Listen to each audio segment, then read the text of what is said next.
Welcome to Beena's Dubai kitchen. நான் இன்றைக்கி கோவன் ஸ்டைலில் இறால் குழம்பு வைக்க போகிறேன். அதுக்கு வேண்டியது மசாலா அங்கே வந்து மல்லி, வெங்காயம், ஒரு வெங்காயம் எடுத்திருக்கேன், மல்லி 2 பெரிய ஸ்பூனில் எடுத்திருக்கேன், 6 காஞ்ச மிளகாய். அதுக்கு வேண்டியது இது வந்து இஞ்சி, பூண்டு, சீரகம், மஞ்சத்தூள், அதுக்கப்புறம் தேங்காய் பால் எடுத்திருக்கேன். தேங்காய் ஒரு 4 பெரிய ஸ்பூனில் எடுத்திருக்கேன். பெரிய வெங்காயம் இதெல்லாம் நம்ம ஒன்றா வறுக்கணும். வறுத்துட்டு அதுக்கப்புறமா அரைச்சிட்டு தான் பண்ணணும். தேங்காய் பால் கடைசியாக ஊற்ற வேண்டியது.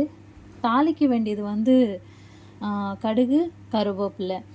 இதில் வந்து இப்போ நம்ம லெமன் ஜூஸ் போட்டு, லெமன் ஜூஸ் வந்து ஒரு பெரிய லெமன் எடுத்திருக்கேன். அது வந்து உப்பு போட்டு நம்ம பிசைஞ்சு வைப்போம். இதுக்கு புளிலாம் கிடையாது, தக்காளி கிடையாதுங்க. இந்த லெமன் ஜூஸ்லேயே தான் இது பண்ணணும். நான் வந்து இறாலை வந்து ஒரு 1/2 கிலோ எடுத்திருக்கேன்.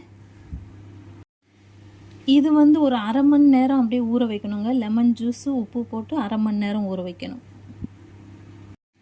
இது வந்து புளி தக்காளிலாம் கிடையாதுங்க, நம்மளுக்கு லெமன் ஜூஸில் தான் பண்ணணும். இது வந்து இடியாப்பம், தோசைக்கு கூட நல்லாயிருக்கும், ரைஸுக்கு ரொம்ப நல்லா இருக்குங்க. இடியாப்பத்துக்கு இன்னும் ரொம்ப சூப்பராக இருக்குங்க இந்த குழம்பு. ட்ரை பண்ணி பாருங்கள். ஒரு 2 ஸ்பூன் ஆயில் விட்டுக்கிறேன். மசாலாலாம் வறுக்கலாம். வெங்காயம், மல்லி, இதெல்லாம் வறுப்போம்.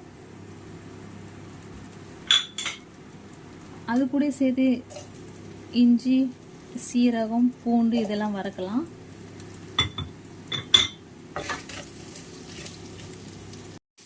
இது நல்லா வதங்கின பிறகு நம்ம தேங்காவை போடலாம். தேங்காய் வந்து லைட்டாக தான் வதக்கியிருக்கணும். தேங்காய் போடலாம்.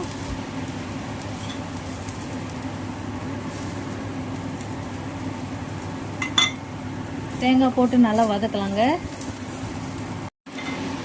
இந்த வறுத்து எடுக்கும் போதே நம்ம மஞ்சத்தூளும் போடுவோம். மஞ்சத்தூளும் சேர்த்து தான் வறுக்கணும். இன்னும் கொஞ்சம் வதக்கலாங்க. ரொம்பலாம் வறுக்க தேவையில்லைங்க, லைஸாக வறுத்தா போதும். இது நல்லா வதக்கிட்டுங்க. இங்கே பாருங்கள், இப்படி தான் இருக்கணும். இதுதான் கரெக்டான பக்குவம். இது நான் நல்லா வறுத்து எடுத்துகிட்டு இப்போ மிக்சியில் போட்டு அரைக்க போகிறேங்க. ஆறிடுச்சு. நல்லா பைன் பேஸ்ட்டாக அரைக்கணும். இது நல்லா நைஸாக அரைக்கணும். நான் மசாலாவை அரைச்சிட்டாங்க. இங்கே பாருங்கள், நல்லா நைஸாக அரைச்சிருக்கேன். அதுக்கப்புறம் நான் பாக்கெட் தேங்காய் பால் தான் எடுத்திருக்கேன், பவுட்ரு தான் எடுத்திருக்கேன். இது நம்ம சுடு தண்ணியில் போட்டு கரைச்சி எடுப்போம். சுடு தண்ணி போட்டிருக்கேங்க, கொஞ்சம் தான் போட்டிருக்கேன், ரொம்ப தண்ணி ஊற்ற வேண்டாம். ஏன்னா இதில் ஏற்கனவே தண்ணி ஊற்றணும். அந்த இறாலே நம்ம லெமன் ஜூஸ்லாம் போட்டு உப்பெல்லாம் போட்டனால அதில் தண்ணி இருக்கும். ரொம்ப தண்ணி ஊற்ற வேண்டாம். எண்ணெய் ஊற்றலாம். இது வந்து நான் ஒரு 3 ஸ்பூன் தான் எண்ணெய் ஊற்றுறேன். 3 ஸ்பூன் ஆயில் தான் இருக்குது. 3 ஸ்பூன் தான் எடுத்து ஊற்றிருக்கேன். கடுகு, கருவேப்பிலை போடுவோம். மசாலையை போடுவோம்.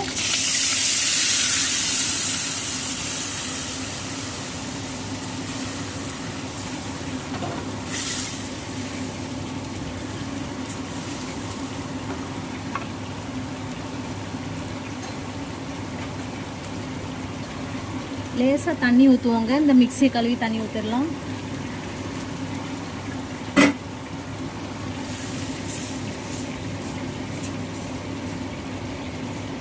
இதில் நம்ம இறாலை போடுவோம். இறால இருக்க தண்ணி அப்படியே தான் போடணும் அந்த லெமன் ஜூஸோட. அப்போ தான் அதில் கொஞ்சம் புளிப்பு வரும்.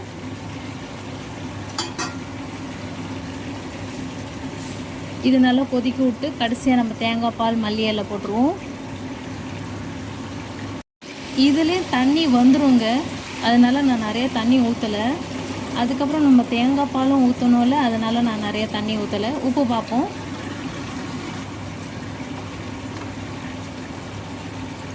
உப்பு போடலாம்.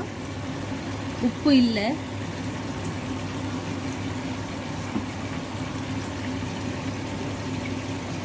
இங்கே பாருங்கள், தண்ணி வர ஆரம்பிச்சிருச்சு. இனிமேல் நல்லா கொதிக்க விடலாம். நீங்கள் வந்து உங்களுக்கு தகுந்த மாதிரி மசாலா போட்டுக்கோங்க. நான் எனக்கு தகுந்த மாதிரி மசாலா போட்டிருக்கேன். மல்லிலாம் மிளகாத்தூள் கூட போடலாம், மல்லித்தூள் கூட போடலாம். நான் வந்து மிளகாய் இதெல்லாம் போட்டிருக்கேன். ஆனால் மிளகாத்தூள் மல்லித்தூள் போட்டிங்கன்னா வறுக்க முடியாதுங்க. இதை வறுத்து பண்ணிங்கன்னா தான் நல்லாயிருக்கும். இங்கே பாருங்கள், நல்லா தண்ணி வந்துருச்சு பாருங்கள். இதில் மல்லி இலை போடலாம்.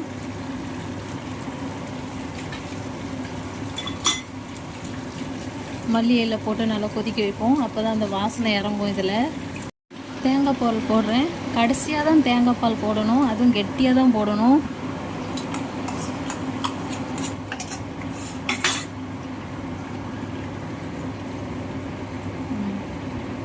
அவ்வளோதாங்க, முடிஞ்சுது இறால் குழம்பு. சூப்பரான இறால் குழம்பு இடியப்பத்துக்கு, தோசைக்கு ரொம்ப நல்லா இருக்குங்க. ஆப்பத்துக்கு, அதுக்கு ரைஸுக்கு ரொம்ப நல்லா இருக்குங்க. இது ட்ரை பண்ணி பாருங்கள். தேங்க்யூ கைஸ், பார்த்ததுக்கு. சப்ஸ்கிரைப் பண்ணுங்கள், லைக் பண்ணுங்கள், ஷேர் பண்ணுங்கள். Thank you so much.